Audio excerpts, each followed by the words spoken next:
नमस्कार,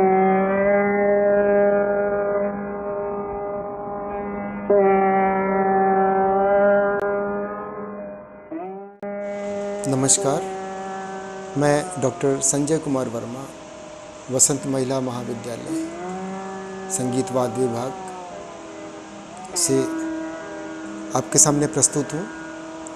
आज के इस वीडियो में हम लोग श्रुतियों पर स्वरों की स्थापना और स्वरों में श्रुतियों का जो विभाजन है वो किस प्रकार से किया गया है, इसको समझेंगे। जैसा कि हम सभी लोग जानते हैं कि प्राचीन काल से ही शास्त्रीय संगीत के अंतर्गत 22 श्रुतियाँ मानी गई हैं स्वरों की, और इन 22 श्रुतियों को किस प्रकार से 7 स्वरों में विभाजित किया गया है, इसके बारे में समझेंगे। तो पुस्तक श्री मल्लक्ष्य संगीतम में एक श्लोक है, चतुश्चतुश्चतुश्चय षडज मध्यम पंचमा द्वे द्वे निषाद गंधारो तीसरी ऋषभ धैवतो। तो इस श्लोक से भी जैसा विदित हो रहा है कि चतुश्चतुश्चतुष यानी कि 4 बार 4 श्रुतियाँ, षडस मध्यम पंचमा यानी षडस मध्यम पंचम, सा म और प इनकी 4 श्रुतियाँ मानी गई हैं, विभाजित की गई हैं। द्वे द्वे निषाद गंधार, द्वे द्वे अर्थात 2 श्रुतियाँ निषाद और गंधार की हैं। तीसरी ऋषभ धैवतो, 3 श्रुतियाँ ऋषभ और धैवत की हैं, अर्थात सा की 4, रे की 3, गा की 2, मा की 4, पा की 4, धा की 3, नी की 2 श्रुतियाँ। इस प्रकार कुल मिलाकर के 22 श्रुतियाँ विभाजित हैं। तो इसी को आज हम लोग समझेंगे। और जैसा कि प्राचीन काल में जो स्वरों को उनकी श्रुतियों पर स्थापित किया गया, तो उसके अनुसार प्राचीन कालीन विद्वानों ने स्वरों को उनकी अंतिम श्रुति पर स्थापित किया। अंतिम श्रुति का तात्पर्य यह है कि जैसे सा की अगर 4 श्रुतियाँ हैं तो सा को चौथी श्रुति पर स्थापित किया।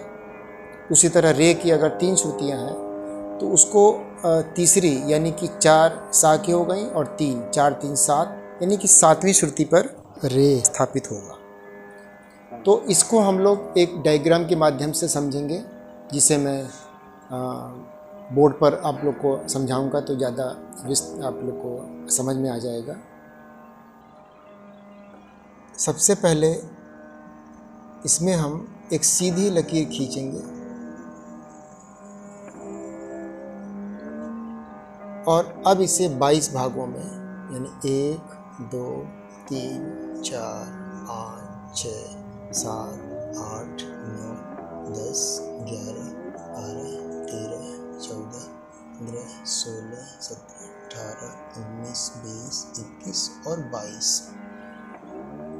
और इसकी संख्या यहाँ पर हम लिख देंगे 1 2 3 4 5 6 7 8 9 10 11 12 13 14 15 16 17 18 19 20 21 22। तो ये टोटल 22 श्रुतियों को इंडिकेट कर रहे हैं। अब जैसा कि हमने कहा, सा की 4 श्रुतियाँ हैं, रे की 3 हैं, ग की 2 हैं, म की 4 हैं, प की 4 हैं, ध की 3 है और नी की 2 है। और ये जो स्वर स्थापना है श्रुतियों पर, ये प्राचीन कालीन स्वर व्यवस्था के अनुसार है।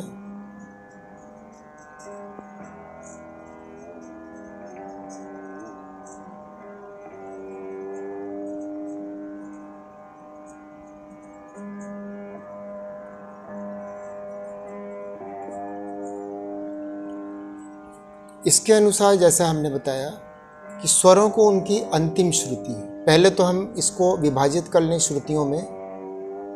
यहाँ से लेके ये सा की श्रुतियाँ हैं 4, इसके बाद 3 श्रुतियाँ रे की हैं,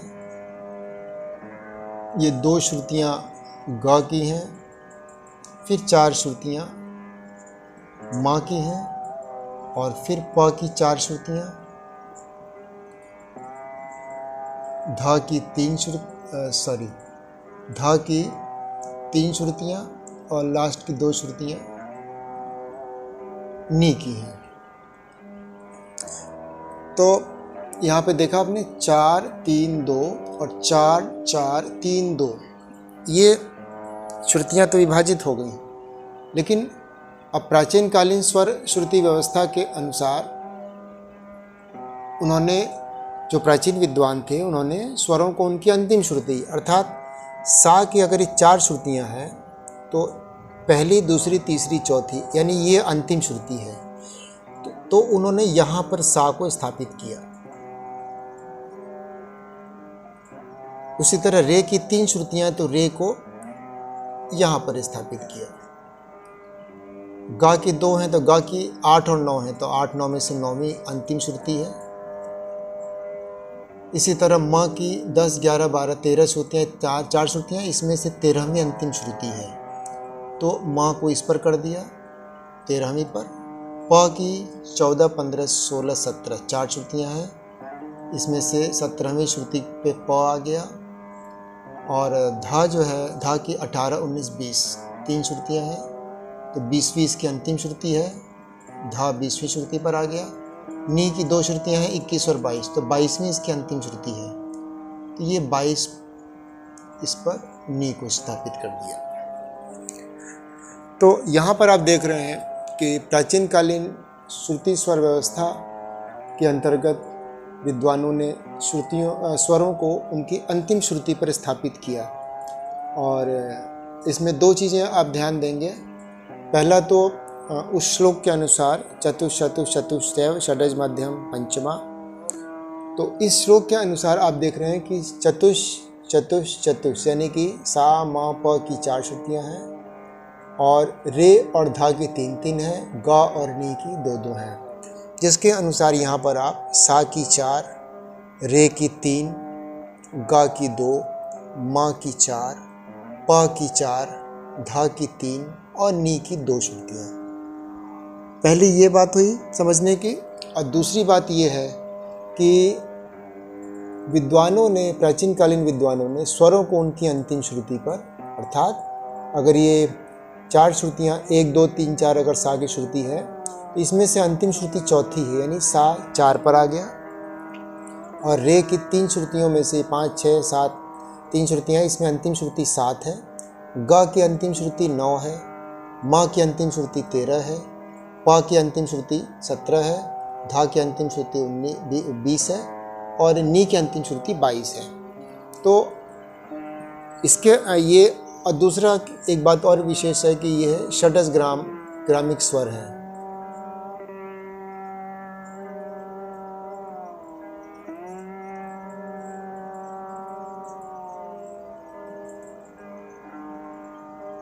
ये षडज ग्रामिक स्वर व्यवस्था के अंतर्गत इसको दर्शाया गया है। और इसमें दोनों बातें ध्यान देने योग्य हैं। पहली कि स्वरों की श्रुतियाँ कितनी कितनी हैं, और दूसरी बात स्वरों को किस प्रकार से श्रुतियों पर विभाजित किया गया है। और षडज ग्रामिक स्वर व्यवस्था के अनुसार अब यहाँ पे हम एक चीज़ और दिखाएंगे कि सा जो है वो चौथी श्रुति पर है, चौथी श्रुति पर, रे 7वीं पर है, ग 9वीं पर है, मा 13 पर है, प 17 पर है, धा 20 पर है, और नी 22 पर है। तो ये जो है किस किस श्रुति पर कौन से स्वर स्थापित हैं, प्राचीन कालीन श्रुति स्वर व्यवस्था के अनुसार, ये पूरा आप इस तरीके से इसको व्याख्या करेंगे और इसको वर्णन करेंगे। और आशा है कि इस विवरण से आप इसे अच्छे तरीके से समझ गए होंगे, जिसमें कि श्रुति और श्रुतियों की स्थापना ये प्राचीन कालीन स्वर व्यवस्था के अनुसार दर्शाया गया है।